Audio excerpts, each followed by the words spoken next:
इस श्लोक के मुताबिक अकाल और अत्याधिक करों के कारण परेशान लोग घर छोड़कर सड़कों और पहाड़ों पर रहने को मजबूर हो जाएंगे।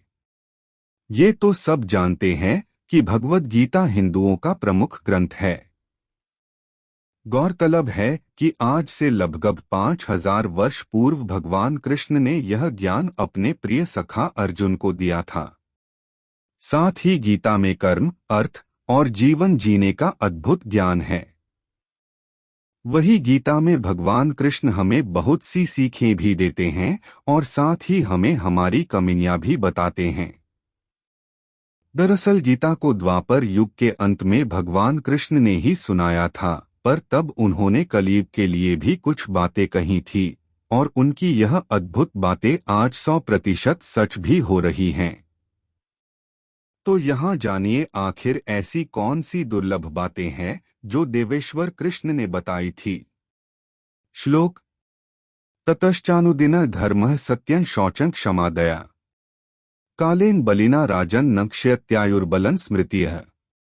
इस श्लोक के मुताबिक कलियुग में अर्थ, धर्म, सत्यवादिता, स्वच्छता, सहिष्णुता, दया, जीवन की अवधि, शारीरिक शक्ति और स्मृति सभी दिन पर दिन घटती जाएगी।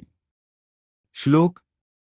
वित्तमेव कलौ न जन्माचार गुणोदयः धर्मन्याय व्यवस्थाया कारणं बलमेव ही। इस श्लोक का अर्थ है कि कलियुग में जिस व्यक्ति के पास जितना धन होगा वो उतना ही गुणी माना जाएगा और कानून, न्याय केवल एक शक्ति के आधार पर ही लागू किया जाएगा। श्लोक। दाम्पत्यभिरुचिर्हेतुः मायैव व्यावहारिके स्त्रीत्वे पुंस्त्वे च हि रतिः विप्रत्वे सूत्र में भी। इस श्लोक के अनुसार इस युग में पुरुष स्त्री बिना विवाह के ही एक दूसरे में रुचि के अनुसार साथ रहेंगे। वही व्यापार की सफलता छल पर निर्भर करेगी। कलयुग में ब्राह्मण सिर्फ एक धागा पहनकर ब्राह्मण होने का दावा करेंगे। श्लोक। लिंगण एवाश्रमख्यातौ अन्योन्यापत्ति कारणम अवृत्या न्याय दौर्बल्यं पांडित्ये चापलम वचः। इसके अनुसार जो मनुष्य घूस देने या धन खर्च करने में असमर्थ होगा उसे अदालतों से सही न्याय नहीं मिल सकेगा। साथ ही जो व्यक्ति बहुत चालाक और स्वार्थी होगा वो ही इस युग में बहुत विद्वान माना जाएगा। श्लोक। क्षुत्रिभ्यां व्याधिभिश्चैव संतप्स्यन्ते च चिन्तया त्रिंशद्विंशति वर्षाणि परमायुः कलौ नृणां।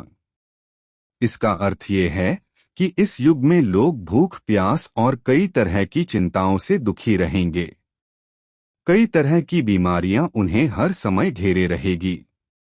साथ ही कलियुग में मनुष्य की उम्र केवल 20 या 30 वर्ष की ही होगी। श्लोक। दूरे वार्यनम तीर्थ लावण्य केशधारणम उद्रम भरता स्वार्थ सत्यत्वे धार्ष्ट्यमें भी। इस श्लोक के अनुसार लोग दूर के नदी और तालाबों को तो तीर्थ मानेंगे लेकिन अपने पास रह रहे माता पिता की निंदा करेंगे। इसके अलावा सिर पर बड़े बड़े बाल रखना ही सुंदरता मानी जाएगी और केवल पेट भरना ही लोगों का लक्ष्य होगा। श्लोक।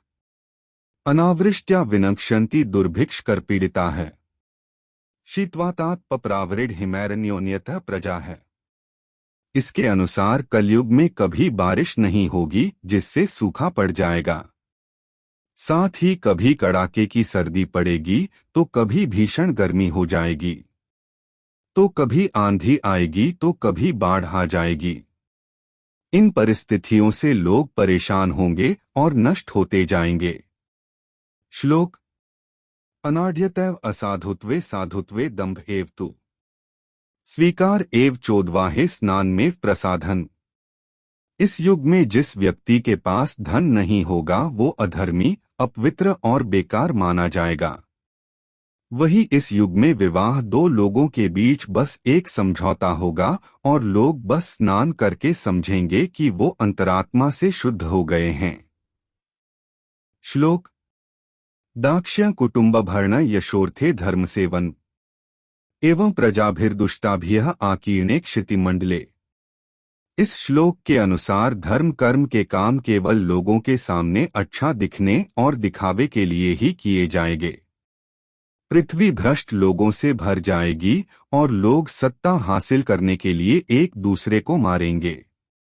श्लोक आच्छिन्नदार द्रविणा यास्यन्ति गिरिकानन शाकमूलामिषक्षौद्र फल पुष्पाष्टि भोजना है। इस श्लोक के मुताबिक अकाल और अत्याधिक करों के कारण परेशान लोग घर छोड़कर सड़कों और पहाड़ों पर रहने को मजबूर हो जाएंगे। साथ ही पत्ते, जड़, मांस, जंगली शहद, फूल और बीज तक खाने को मजबूर हो जाएंगे।